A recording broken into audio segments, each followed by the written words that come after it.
At 0600 local time, a coordinated surge of 43 Ukrainian unmanned aerial vehicles initiated an assault on the Progress missile factory near Tamov, a facility integral to Russia's defense industrial complex. This initial wave, however, served as strategic deception, diverting attention from a hidden operational component positioned weeks prior beneath critical rail infrastructure west of the factory. The incoming drones, identified as UJ-22 models, possessed an 800-kilometer operational range and a radar cross-section equivalent to a large bird. Their estimated unit cost of $30,000 underscored their expendable nature as tactical instruments. Within minutes, radar systems registered the initial contacts.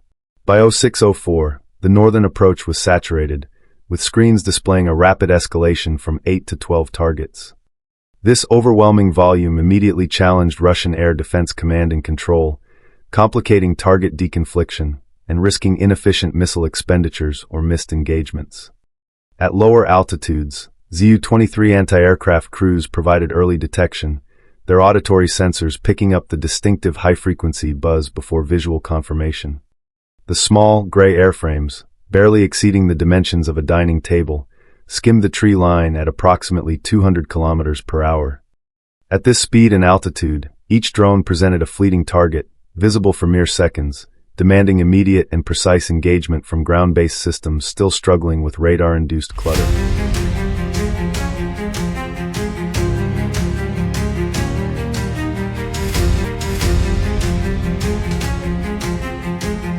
Russia's primary air defense system, the Pantsir S-1, was immediately engaged.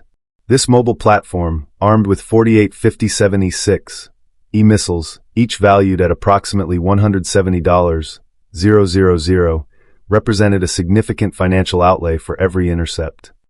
Its 92N6 search radar performed 3-second sweeps, detecting targets up to 30 kilometers under ideal conditions. Upon detection, targets transferred to the 10ES-1E fire control radar for precision lock and intercept calculation, a 14-second process.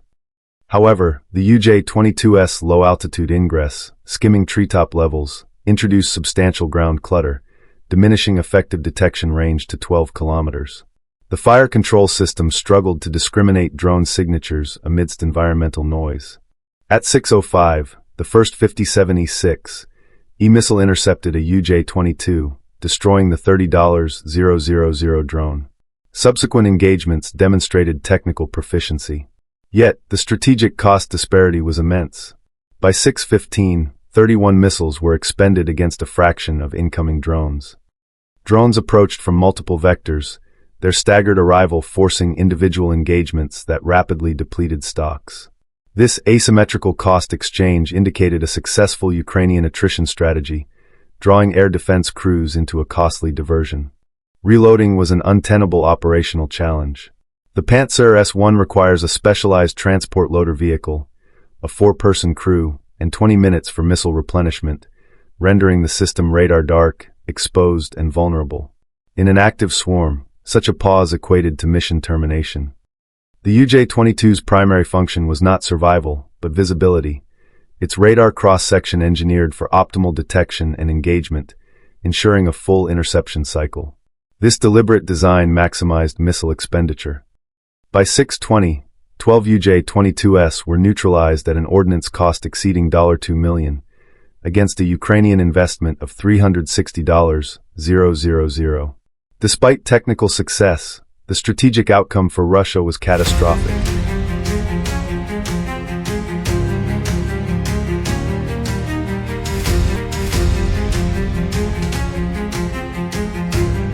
At 6:25, new radar signatures emerged, distinct from the preceding decoy wave. These were the A-1-196 Ludi drones, engineered for deep strike missions.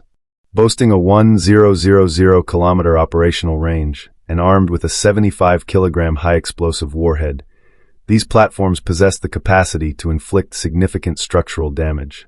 Crucially, their deployment hours earlier from airfields deep within Ukrainian territory orchestrated a synchronized, delayed arrival. Though launched first, their extended transit time meant they reached the target area approximately 20 minutes after the slower, closer-launched decoys had depleted Russian air defense resources. This sophisticated operational planning ensured the Ludies exploited a corridor intentionally cleared of interceptor threats. As Ludies closed, Panzer crews faced an untenable tactical dilemma. One unit, with only 3 missiles remaining, tracked a Ludi approaching at 190 knots. Confronted with subsequent inbound targets, they made the calculated decision to conserve their final interceptors, allowing the initial drone to proceed. Another battery, possessing 2 missiles against 3 contacts, achieved 1 intercept, yet 2 additional Ludies continued their trajectory unhindered. Across the defensive perimeter, units were forced into agonizing choices: expend their last ordnance on an immediate threat, or preserve it, risking critical payloads bypassing their positions towards the primary objective.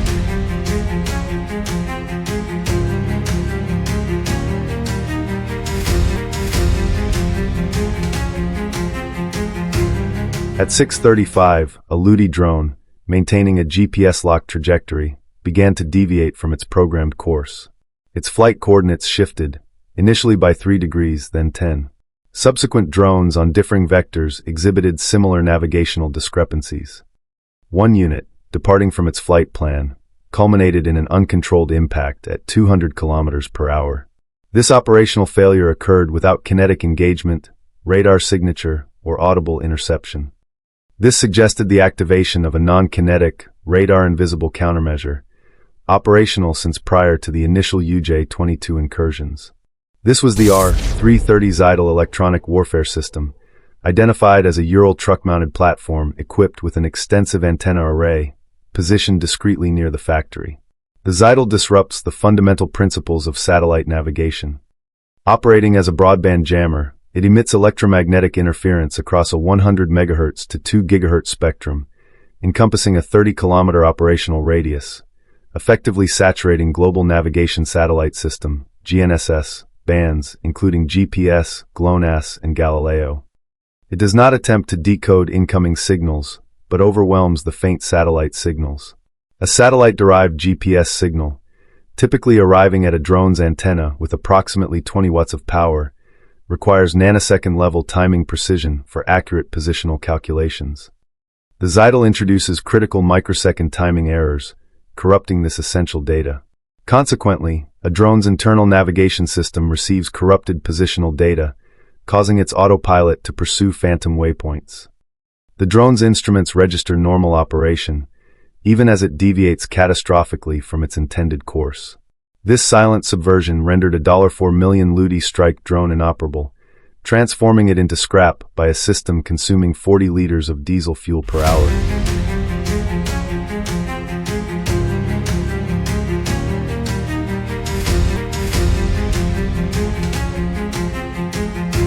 At 6:45, a critical operational anomaly emerged within the Zhidle's jamming dome. After 50 minutes of successfully inducing navigational drift in all drone contacts, a new wave of targets maintained perfectly stable courses, defying the R-330 Zhidle's full-power broad-spectrum emissions. This unprecedented resilience stemmed from the integrated SkyNode S flight computer. Unlike conventional UAVs reliant on satellite navigation, the SkyNode system employs an advanced visual guidance methodology. Its internal memory stores high-resolution satellite imagery along the entire flight path. A downward-facing camera continuously compares real-time visual data with this stored terrain map, calculating precise positional data via visual feature recognition. This is augmented by an inertial measurement unit, IMU, providing dead reckoning capabilities corrected by the camera's visual input. Consequently, these drones navigated 30 kilometers of intense electronic warfare emissions without deviation, directly circumventing Russia's doctrine of satellite-dependent drone vulnerability. The drones' converging trajectories, 5 kilometers west of the factory, indicated a new primary objective. With Panzer systems depleted and ground-based anti-aircraft units out of range, no kinetic response was available. The Zhidle, having continuously broadcast its position for 55 minutes, had unwittingly provided precise targeting coordinates. At 2 kilometers, the SkyNode's camera transitioned from terrain matching to target recognition, confirming the Zhidle's specific profile. At 6:58, a 75-kilogram warhead struck the platform, instantly collapsing its 30-kilometer jamming field. GPS and GLONASS signals immediately restored across the corridor, revealing the unhindered flight paths of the remaining strike drone.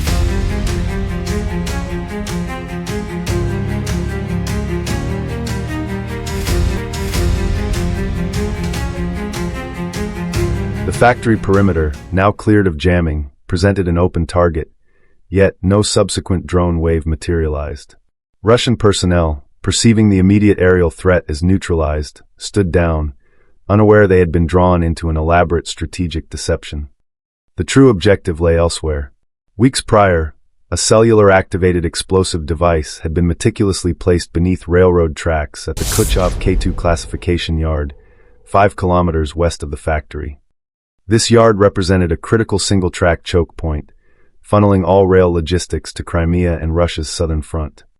The device, designed to detonate upon receiving a single bar of cellular service, had remained inert for months due to the R-330 Zhidle's pervasive jamming, which suppressed all cellular bands across a 30-kilometer radius. At 6:58, with the Zhidle's destruction, this electronic suppression field collapsed, instantaneously restoring cellular connectivity throughout the region. At 15:34, a signal reached the concealed detonator. Coincidentally, a fuel train, comprising 11 gasoline and 5 compressed gas tank cars, was traversing the precise location. The detonation caused a catastrophic derailment at 60 kilometers per hour, rupturing multiple tank cars and igniting a massive inferno, with flames ascending over 300 meters. This single, targeted action effectively severed the vital rail artery, halting supply lines for 3 frontline divisions. The entire 58-minute, 43-drone operation, representing a significant expenditure, was orchestrated to achieve this precise strategic interdiction.